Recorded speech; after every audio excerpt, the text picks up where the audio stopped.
अस्सलाम वालेकुम हमज़ा, क्या हाल है? वालेकुम अस्सलाम। बिल्कुल ठीक यार शकील, आप बताएं। अल्हम्दुलिल्लाह यार, अचानक के एक और एपिसोड के साथ मैं मोहम्मद शकील हुसैन और मेरे साथ मौजूद हैं हमेशा की तरह हमज़ा इब्न वसी। अच्छा हमज़ा यार, मैंने अभी बिल्कुल रिसेंटली एक वीडियो देखी है हमारे बड़े फेमस इंडो पाक के हिंदुस्तान के जावेद अख्तर साहब, सलीम जावेद की जोड़ी हुआ करती थी, याद होगा तो ये जिन्होंने शोले और बड़ी बड़ी अमिताभ बच्चन की फिल्में लिखी। तो वो जावेद अख्तर साहब की एक वीडियो देखी, उसमें वो बड़ा एंटी रिलीजन चल रहे थे।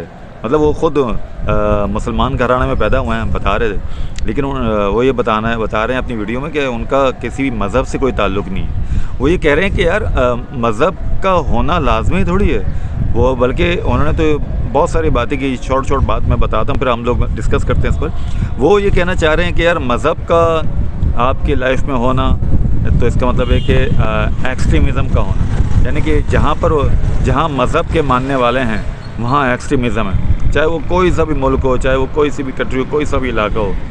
मतलब मज़हब आपको यानी उनका कहने का मकसद ये था कि मज़हब आपको इंतहा पसंदी पर मजबूर कर रहा है। तो यार ये क्या है, ये क्या आइडियलिज़म पे बात कर रहा है या ये रैशनलिस्ट है? बल्कि मेरा ख्याल है उसने अपनी वीडियो में बोला है रैशनलिस्ट है। तो क्या क्या है, क्या मकसद क्या है इसका यार? शकील, इसको जो मैंने भी वो उनकी पूरी वो जो वीडियो क्लिप था वो सुना और उसको समझने की कोशिश की कि वो किस नज़रिए से वाबस्ता हैं। तो उसमें मुझे जो है कुछ चीज़ें थी उनकी, उसमें उन्होंने जो मज़हब के एंटी बात की है वो तो सारे मज़ाहिब को लेके की है, और उसमें उन्होंने ख़ुद कह दिया है कि वो एक रैशनलिस्ट है। तो मैं इसको समझता हूँ यार कि रैशनलिस्ट जो है ना, वैसे होना इसमें कोई बुरी बात नहीं है। अगर हम स्पिनोज़ा भी रैशनलिस्ट था। आइडियोलॉजिकली हम किसी से ना उठाएं, और वैसे अगर रैशनलिस्ट हम हैं अपनी सिफ़ात के हवाले से, तो it's okay to be rationalist. ठीक है। मगर वो जिस नज़रिए पे कह रहे थे, तो वो असल में उनका कहना ये था कि हर चीज़ को होने के पीछे कोई वजह, कोई रीज़न होनी चाहिए। मिसाल के तौर पर खुदा होने का मुझे कोई रीज़न मिलना चाहिए, कॉज क्या है।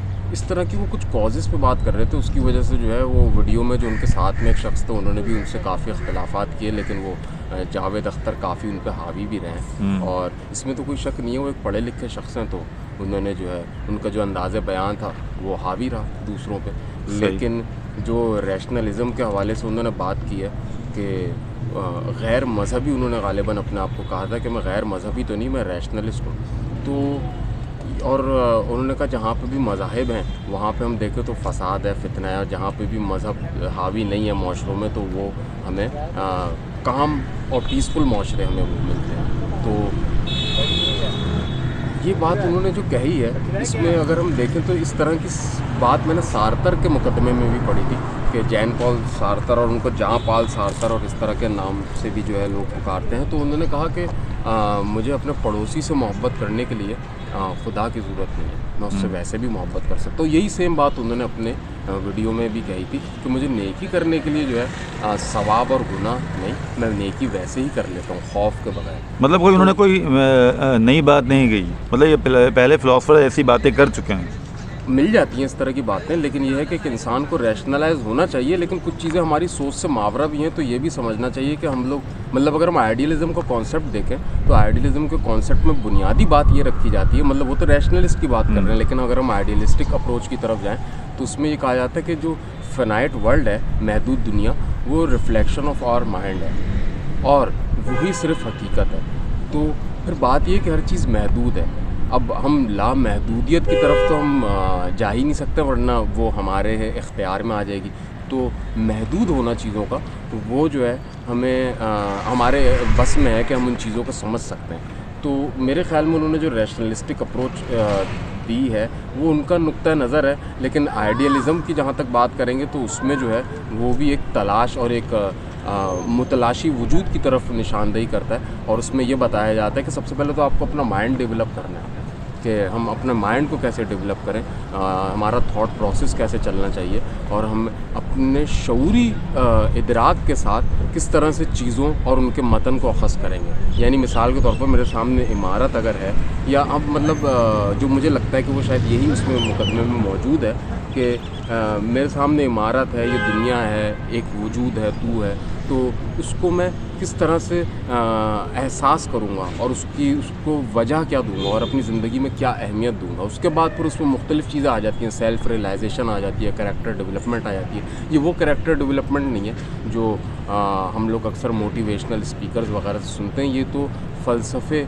का इल्म है। तो इसमें जो है कैरेक्टर डेवलपमेंट एक अलग मानियों में हम पे आश्कार होता है। उसमें यह है कि एक इंसान की ज़हनी इख्तरा और उसका एक जो ज़िंदगी का सफ़र है, ये उस पर मबनी हो। अच्छा, मोटिवेशनल स्पीकर की बात की तो पिछले दिनों मेरी नज़र के सामने से एक मीम गुजरा जिसमें एक बंदी खड़ी हुई और उसने यूँ पोज किया हुआ था यूँ करके, और उसमें जो मीमर जो लिखा हुआ था कि I started with a one rice.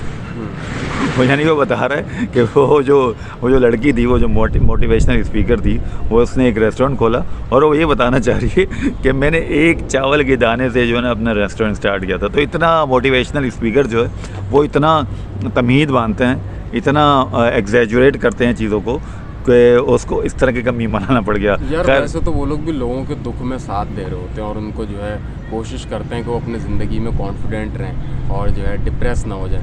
तो उनकी जो काविश है वो भी असल में तो इंसानियत की फलाह को मद्देनज़र रखते हैं।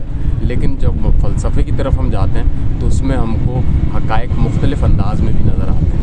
तो उसमें जहाँ पे हमें डेवलपमेंट ऑफ माइंड और कैरेक्टर डेवलपमेंट की बातें आती हैं, उसमें एक इंसान के अंदर सबसे बुनियादी चीज़ क्यूरियोसिटी पैदा की जाती है कि हम हर चीज़ को लेके जो है क्यूरियस हो जाते हैं और हमें रास्ता निकालने के लिए खुद को इस सलाहियत का हामिल बनाना पड़ता है कि हम जो है किस तरफ डायरेक्शन हमारी सही है या नहीं। तो जैसे हम ये वीडियोस बनाते हैं तो ये तो बहुत ही अनप्लैंड है, तो इसमें हमारे पास इतना मवाद इकट्ठा नहीं होता है कि हम उसके हर नकात पर रोशनी डाल सकें। लेकिन जो हम क्योंकि जिस टॉपिक पे बात कर रहे हैं, जावेद अख्तर की वीडियो देखने के बाद और आइडियलिज़म की तरफ हम गए, तो उसमें यही है कि हमें सबसे पहले सेल्फ़ रियलाइज़ होना चाहिए शकील कि क्या ज़रूरी नहीं है मैं जो बात कहूँ या तू जो बात कहे वो सही भी हो।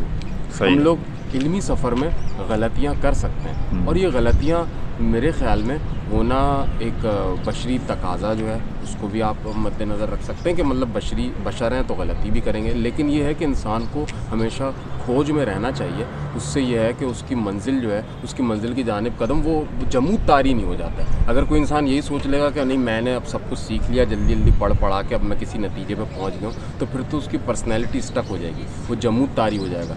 तो उसके बाद उसकी और हमें कोई इर्तिकाई मरहला उसकी ज़िंदगी में नज़र नहीं आएगा। ये जितने भी फ़लसफ़े गुजरे, चाहे वो एंटी मज़ाहिब थे या कुछ थे, लेकिन उन्होंने अपने सफ़र को जारी और सारी रखा, बहुत ज़्यादा एम्फेसाइज़ किया कि जो है वो नई चीज़ें, नए हक़ाइक़ की तरफ जाएँ।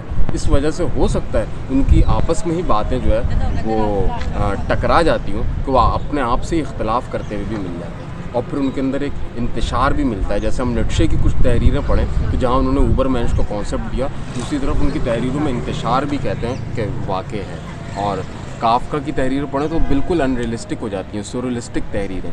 तो उनके हिसाब से जो है उन्होंने चीज़ों को मुख्तलिफ़ अंदाज में देखा है। इसीलिए मेरे ख़्याल में ये आइडियलिज़म और एग्जिस्टेंशियलिज़म की जो तहरीकें उठी हैं, इनसे बड़ा इफ़ादा जो है हम लोग ये कर सकते हैं कि उनके इल्म से हम खुद मुस्तफ़ीद अगर हो रहे हैं, कोई नॉलेज आ रही है तो हमें लेनी चाहिए, ना कि उनको हम यकसर जो है रिजेक्ट कर दें या मतनू करार दे दें कि कोई इसको ना पढ़े, बल्कि हमें उससे गुज़रते हुए अपने मज़हब को उसकी पासदारी करते हुए हमें उन चीज़ों का मुतालिया करना चाहिए और जो है उनको समझना चाहिए कि उनका ज़ाविया और नुक्ता नज़र क्या था।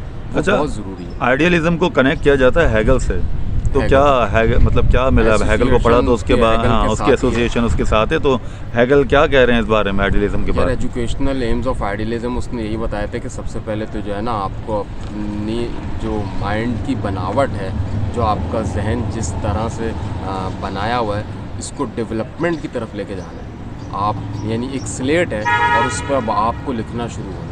दूसरा उसके बाद वो कहते हैं कि अब आप अपने कैरेक्टर डेवलपमेंट करेंगे, फिर आप अपने सेल्फ़ रियलाइजेशन की तरफ जाएंगे और उसके बाद उन्होंने कहा कि कोई भी चीज़ जो है ना सोर्स ऑफ नॉलेज से उन्होंने इनकार किया था कि मेरे पास जो भी चीज़ें पहुंच रही हैं उसके मैं सोर्सेज ज़राए ज़रूर चेक करूँगा, ज़राए अबलाग भी मुस्तनद हैं या नहीं है। अच्छा, ये बहुत एक वैसी बात है क्योंकि मैंने एक और जगह पे भी इस तरह की चीज़ें मिल जाती हैं कि हम जो है वो इंटाइटल्ड हैं अपने ओपिनियंस के, लेकिन वो सब इन्फॉर्म्ड ओपिनियंस हैं, वो हमारे नहीं हैं, वो कहीं पहले मौजूद थे। लेकिन सोर्स ऑफ नॉलेज जो है आइडियलिज़म में कहा जाता है कि सिर्फ गॉड है, वो उसको इसमें रखते हैं। लेकिन अब खुदा की तारीफ़ किया है, ये एक अलग से मौजू है उनके फ़लसफ़े में। कि उसकी हम तारीफ़ कैसे करें। जैसे हम स्पिनोज़ा को देख रहे थे पिछले दिनों, उस पर बात कर रहे थे, तो वो तो नेचर को ही जो है बिलीफ से कॉन्स्टिट्यूट करते हुए और खुदा की हकीकत बता रहे थे। लेकिन ये है कि आइडियलिज़म में जो है सिर्फ बुनियादी बात यही है कि source of knowledge is just God. तो इसको मद्देनज़र रखते हुए शकील, मेरे ख़्याल में हमें ये करना चाहिए, जिस माशरे में हम रह रहे हैं, तो हम जो है मुसलमान होते हुए इतना ज़रूर करें कि हमारे पास जो रवायात पहुंची हैं और हम तक जो बातें पहुंची हैं जिसको हम इस्लाम का नाम देते हैं, उसकी तहकीक ज़रूर करें कि आया वो दीन में है भी मौजूद या नहीं है। क्योंकि वरना इतने मकातिब फ़िक्र होते नहीं अगर सब में ही इत्तेफाक हो जाता सबके नज़रिए में। सही बात। तो मेरे ख़्याल में तो हमें अपनी जो है ना रवायात और हमें जो कुछ मिल रहा है उसकी भी तस्दीक ज़रूर करनी चाहिए कि वो सही भी चीज़ें हैं या नहीं है, और ईमान के दायरे में रहती हुई करनी चाहिए। यार एक्चुअली कॉन्सेप्ट ये है लोगों का कि अगर ये इन रवायात की बात कर रहा है या अहादीस की बात कर रहे हैं ना, कॉन्सेप्ट ये है कि यार अहादीस तो अहादीस है ना यार, वो अगर एहसन है तब भी वो हदीस है, और अगर वो ज़ईफ़ है तब भी वो हदीस है। लोगों का कॉन्सेप्ट, लोगों की मेंटालिटी, माइंडसेट ये बन चुका हुआ है कि हदीस तो हदीस है भाई। सही है शकील, हदीस के लग़वी मानी तो ख़बर के हैं। सही है, सही है ना। तो लेकिन हमारे यहाँ पर आम अल्फाज में हदीस इस्तिलाही तौर पर वो इसी अलैहिस्सलाम से लिया जाता से वाबस्ता है। बिल्कुल सही है। तो वो जो मुरवज्जा रवायत हैं, हमें किसी भी रवायत का इनकार नहीं करना चाहिए अगर वो मुस्तनद है, क्योंकि वो बात नबी सल्लल्लाहु अलैहि वसल्लम। लेकिन कोई बात नबी वसल्लम की नहीं है और उसको उनसे वाबस्ता किया जा रहा है, तो ये भी तो ज़्यादती हो जाएगी। ज़्यादती है, कि लेकिन आप उस चीज़ों को वाबस्ता कर रहे हैं जो असल में थी ही नहीं। तो हमारे यहाँ ये बात तो आम है ना।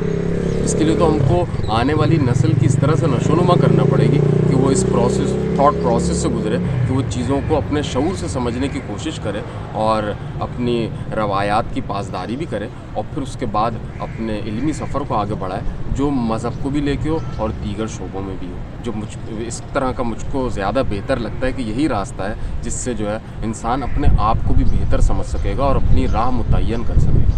सही है। तो यार आज हमारा टॉपिक हम काफ़ी अपने टाइम से ऊपर चले गए। बिल्कुल। तो इंशाल्लाह ताला नेक्स्ट वीडियो में हम फिर किसी और टॉपिक पे बात करेंगे। यहाँ पर आइडियलिज़म ही एक बहुत बड़ा मौजू है, इस पे चाहें तो हम अगली नशस्त में जो है इस पे भी मज़ीद गुफ्तगू कर सकते हैं, ताकि इसके और ज़्यादा हक़ाइक़ और तौजीहात जो हैं उस पर हम बात करके जो है वो चीज़ें भी डिस्कस कर सकते हैं। ठीक है, डन हो गया। ठीक है, इजाज़त है यार, फिर इंशाल्लाह ताला मिलते हैं। थैंक यू गाइस, अल्लाह हाफ़िज़।